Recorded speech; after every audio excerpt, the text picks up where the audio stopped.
जय हिंद दोस्तों स्वागत है आपका अपने YouTube चैनल मैथ महाराज में। दोस्तों आज की वीडियो में हम बात करेंगे साधारण ब्याज के किस्त वाले प्रश्नों की। अगर आपको भी इन प्रश्नों में समस्या होती है तो इस वीडियो को देखने के बाद भविष्य में कोई समस्या नहीं होगी, तो वीडियो को लास्ट तक जरूर देखें। चलिए शुरू करते हैं। 5 वर्ष बाद दे 8,400 रुपये को 5 बराबर वार्षिक किस्तों में चुकाना है। यदि साधारण ब्याज की दर 10% वार्षिक है तो प्रत्येक किस्त की राशि क्या होगी। आपसे पूछ रहा है कि प्रत्येक किस्त कितने रुपए की होगी। दोस्तों यहाँ पे आपका ऑप्शन दिया हुआ है, विकल्प दिया हुआ है। तो दोस्तों इस प्रश्न में बहुत कंफ्यूजन होता है। पहले हम क्या करें, प्रश्न को बारीकी से समझें और उसके बाद से फिर इसको हल करें। ठीक है दोस्तों, तो देखिए क्या कह रहा है, 5 वर्ष बाद दे 8,400 रुपये को 5 बराबर वार्षिक किस्तों में चुकाना है। दोस्तों कोई ऋण लिया गया था और उसमें शर्त रखा गया कि उस ऋण को आप कैसे चुकाएंगे, तो किस्तों में चुकाएंगे। और कितने किस्तों में दोस्तों, तो 5 बराबर वार्षिक किस्तों में, 5 किस्तों में चुकाना है। यह क्या है दोस्तों, 5 वर्ष बाद दे 8,400 रुपये। तो दोस्तों अगर आप उन पाँचों किस्तों को समय से नहीं चुकाए और इकट्ठे 5 साल बाद अगर चुकाते हैं तो आपको कितना देना पड़ता है, इतना देना पड़ता है। बात समझ में आई दोस्तों, ये कैसा धन है, तो 5 वर्ष बाद इकट्ठे जो ऋण आप चुकाते हैं वह धन है। दोस्तों 5 वर्ष बाद अगर आप एक भी किस्त नहीं देते हैं और 5 वर्ष बाद देते हैं तो आपको कितना देना पड़ेगा, 8,400 रुपये। ठीक है, तो चलिए अब हम क्या करें, इसको बढ़िया से समझें, इसको बढ़िया से लगाएं। और क्या दिया है दोस्तों इसमें, यदि साधारण ब्याज की दर 10% वार्षिक है तो प्रत्येक किस्त की राशि क्या होगी, दर दिया हुआ है दोस्तों। ठीक है, तो चलिए इसको हम हल करते हैं। तो एक उदाहरण लेते हैं दोस्तों। मान लेते हैं हम कि हमें 5 किस्त चुकाना है। देखिए हमारी पहली किस्त है, दूसरी है दोस्तों, तीसरी और चौथी और ये पांचवी। ठीक है दोस्तों, 5 किस्तों में हमें चुकाना है और मान लेते हैं कि प्रत्येक किस्त में कितने का देना था, 100 रुपये का। तो दोस्तों क्या हो जाएगा, यह भी 100 हो जाएगा, यह भी 100 हो जाएगा, यह भी 100 हो जाएगा और यह भी 100 हो जाएगा। कुल हमें कितना देना था दोस्तों, तो कुल हमें 100 100 100 ऐसे करके 500 रुपये चुकाने थे। अगर किस्त के रूप में हम देते प्रत्येक वर्ष तो कितना देना पड़ता दोस्तों, 500। लेकिन यहाँ पे क्या कह रहा है कि इन्होंने अपना किस्त समय से नहीं चुकाया। तो दोस्तों अगर आप किस्त को समय से नहीं चुकाएंगे तो आपको क्या देना पड़ेगा, ब्याज देना पड़ेगा। ठीक है दोस्तों, इसी कारण से दोस्तों जब ये 5 वर्ष बाद चुकाते हैं तो इनको क्या देना पड़ता है, इतना राशि देना पड़ता है। इसमें किस्त के साथ ब्याज भी जुड़ा हुआ है। बात समझ में आई, तो चलिए इसको हल करते हैं। दोस्तों ये 5 साल बाद जब चुकाते हैं तो ये आपका 5वां किस्त है और इसको 5वें साल ही चुका रहे हैं, तो बताइए यहाँ पे ब्याज देना पड़ेगा क्या, तो आप कहेंगे कि नहीं देना पड़ेगा। ठीक है दोस्तों, लेकिन चौथे किस्त को देखिए, ये चौथा किस्त है दोस्तों, इसको जब आप 5वें साल चुकाएंगे तो कितने साल का गैप, तो दोस्तों 1 साल बाद आप चुका रहे हैं तो 1 साल का यहाँ पे ब्याज लगेगा। तो कितना लगेगा दोस्तों, तो 10% लगेगा। तो 100 का 10% कितना होता है, तो 10 रुपया। ठीक है दोस्तों, 100 रुपये तो देने पड़ेंगे और साथ में कितना ब्याज देना पड़ेगा, 10 रुपया और देना पड़ेगा। इसी प्रकार से दोस्तों तीसरे साल का जो किस्त है वह 5वें साल जब आप देंगे तो बताइए कितना देना पड़ेगा, तो 100 देना पड़ेगा। और दोस्तों 1 और 1 2 2 साल का ब्याज भी देना पड़ेगा। तो दोस्तों 1 साल का ब्याज 10 रुपया, तो 2 साल का ब्याज कितना हो जाएगा, 100 रुपये का, तो आप कहेंगे 20 रुपया हो जाएगा। बात समझ में आई। इसी प्रकार से देखिए दूसरे किस्त को दोस्तों जब 5वें साल चुकाता है तो कितने साल का गैप हो जाता है, तो 1 2 3 3 साल का गैप होता है दोस्तों। तो 3 साल का यहाँ पे ब्याज लगेगा। 1 साल का ब्याज 10 रुपये, तो 3 साल का कितना हो जाएगा दोस्तों, तो आप कहेंगे 30 रुपया हो जाएगा।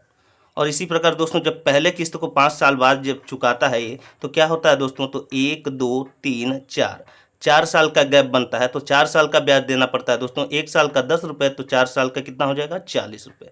दोस्तों उसको 500 तो देने पड़े, साथ में कितना ब्याज देना पड़ा, तो देखिए 40 30 70 70 20 90 90 और 10 100। तो दोस्तों इसको 100 रुपया क्या देना पड़ा, 500 के अतिरिक्त ब्याज देना पड़ा।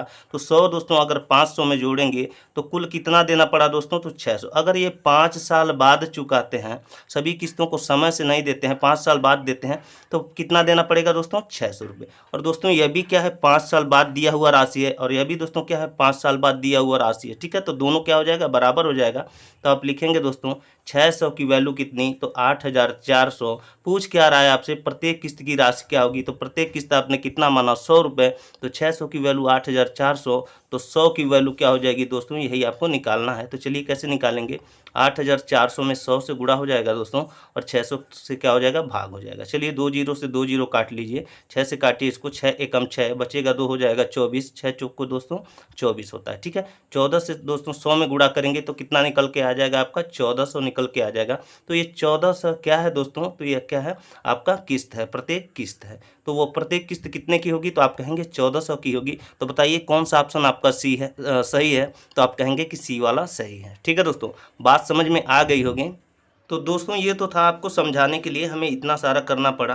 तो चलिए देखते हैं इस प्रश्न को हम कम से कम समय में कैसे लगा सकते हैं।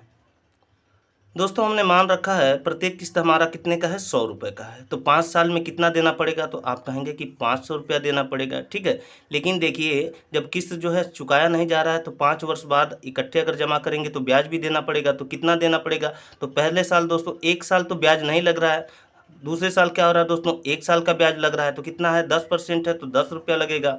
ठीक है दोस्तों, तीसरे साल क्या हो रहा है दोस्तों, तो 2 साल का ब्याज यानी 20 रुपया, चौथे साल दोस्तों 30 रुपया, और दोस्तों पाँचवें साल कितना लग जाएगा, 40 रुपया। तो कुल ब्याज कितना लग रहा है दोस्तों, देखिए 10 20 30 30 60 40 100 रुपया दोस्तों लग रहा है। ठीक है, 500 देना था और 100 रुपये ब्याज भी देना पड़ेगा, तो कुल कितना देना पड़ेगा, तो आप कहेंगे दोस्तों कि 600 देना पड़ेगा। तो दोस्तों ये क्या है, 5 वर्ष बाद देय राशि है, यह भी 5 वर्ष बाद देय राशि है। तो 600 की वैल्यू आप क्या कर देंगे, 8400 के बराबर कर देंगे। और आप क्या निकालना है, आपको प्रत्येक किस्त निकालना है, 100 की वैल्यू निकालना है। ठीक है दोस्तों, तो 600 का मान 8400, तो 100 का मान कितना हो जाएगा दोस्तों, इसी को हल कर लेंगे तो क्या हो जाएगा, आपका उत्तर निकल आएगा। ठीक है दोस्तों, यहाँ पे क्या था दोस्तों, यहाँ पे डाटा दिया हुआ है आपका 5 साल बाद अगर आप देते हैं तो इतना देना पड़ता है। अगर दोस्तों इसी में हम कर दें, प्रत्येक किस्त दिया हो 1400 दोस्तों, हमारा प्रत्येक किस्त निकल के आ रहा है। ठीक है, 1400 निकल के आ रहा है। अगर आपसे दे दे कि प्रत्येक किस्त 1400 की है और वार्षिक ब्याज दर कितना है दोस्तों, 10% है, तो बताइए 5 वर्ष बाद कुल कितना देना पड़ेगा। दोस्तों इसी प्रश्न को अगर उल्टा कर दे तो क्या करेंगे दोस्तों, तो ये 1400 दोस्तों जो किस्त है, प्रत्येक किस्त है, ये कितने की वैल्यू है दोस्तों, तो 100% की। ठीक है, और ये आपको आपने निकाल ही लिया है कि कुल कितना देना पड़ रहा है, 600 देना पड़ रहा है दोस्तों। ठीक है, तो 100 की वैल्यू दोस्तों आप तब क्या करेंगे, इसको उल्टा सॉल्व करेंगे। 100 की वैल्यू दोस्तों 1400, तो बताइए 600 की वैल्यू क्या हो जाएगी, तो 600 की वैल्यू दोस्तों अगर आप निकाल लेंगे तो क्या निकल के आ जाएगा दोस्तों, 8400 निकल के आ जाएगा।